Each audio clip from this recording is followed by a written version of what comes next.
అదే RTV app వార్తల్ని క్షణాల్లో చదివే అవకాశం ఉంటుంది. ఒక న్యూస్ పేపర్, ఒక టెలివిజన్ ఛానల్ మీ చేతుల్లో ఎప్పుడూ ఉంటాయి.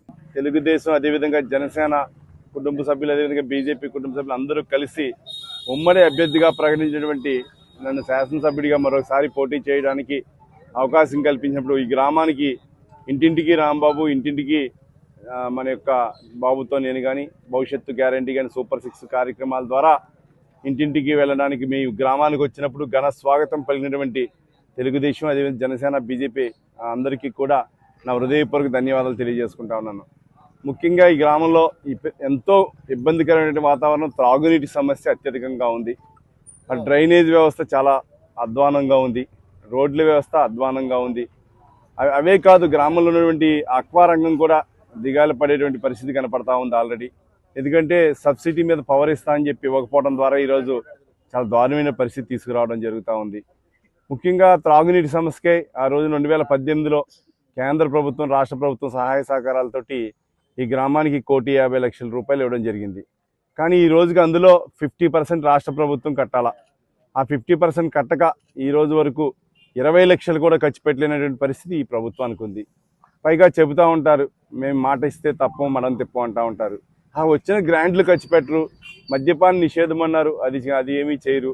అందుకని రాబోయే రోజుల్లో చంద్రబాబు నాయుడు గారు, పవన్ కళ్యాణ్ అదేవిధంగా మోడీ గారి నాయకత్వంలో మన రాష్ట్ర అభివృద్ధి కోసం అందరూ కూడా బాట వేయాలని చెప్పి మీ అందరి ద్వారా కోరుకుంటున్నాం. రాబోయే రోజుల్లో అక్వా రంగానికి ₹1.50 విద్యుత్ అందరికీ కూడా ఇవ్వడం జరుగుతుంది. ఎందుకంటే ఆల్రెడీ చంద్రబాబు నాయుడు గారు కానీ అందరూ కూడా కలిసికట్టుగా అనౌన్స్ చేయడం కూడా జరిగింది. అంతేకాదు దాంతోపాటు ట్రాన్స్ఫార్మర్లు అన్నీ కూడా సబ్సిడీలు ఇవ్వడం కానీ అన్ని రంగాల్ని కూడా ముందరికి తీసుకెళ్ళి చేయడం జరుగుతుందని చెప్పి, అదేవిధంగా ఇంటింటికి కుళాయి కానీ, అదేవిధంగా బీసీలకి ముఖ్యంగా 50 సంవత్సరాలకే వారికి పెన్షన్ స్కీమ్ అమలు చేసే విధంగా కానీ, బీసీలకి ఎన్నో రకాలైనటువంటి అవకాశాలు పెంచుతున్నటువంటి ఈ రోజుల్లో మీరందరూ కూడా ఆలోచన చేయాలా. అందరికీ కావాల్సినటువంటి పరిస్థితులు అన్నీ కూడా బాగా చేయడానికి చంద్రబాబు నాయుడు గారు, పవన్ కళ్యాణ్ గారు కానీ, అదేవిధంగా మోడీ గారి నాయకత్వంలో రాబోయే రోజుల్లో మన ఆకివీడు కానీ, మనలో కానీ ఆకివీడు టౌన్ అవ్వచ్చు, లేకపోతే రూరల్లో ఉన్నటువంటి కుప్పనపూడి గ్రామాలు అవ్వచ్చు, అదేవిధంగా కొత్తగా తాళ్లకోడు లేఅవుట్లో కూడా ఇల్లులు కట్టారు. వారికి సరైన మౌలిక వసతులు కూడా లేక ఇబ్బంది పడతా ఉన్నారు. ఇవాళ జీఎస్టీ రూపంలో ఎంతో నష్టపోవడం జరుగుతూ ఉంది. కాబట్టి ఇవన్నీ నష్టాలను భర్తీ చేయడానికి పూర్తి స్థాయి సహకారాలు కేంద్ర రాష్ట్ర ప్రభుత్వాలు రాబోయే రోజుల్లో చేసి మీ అందరికీ కూడా మెరుగుపరుస్తామని చెప్పి మీ అందరితో మరిన్ని వీడియోస్ కోసం ఛానల్ ని సబ్స్క్రైబ్ చేయండి. లేటెస్ట్ అప్డేట్స్ కోసం వాట్సాప్ ఛానల్ ని ఫాలో చేయండి. అండ్ లింక్ డిస్క్రిప్షన్ లో ఉంది.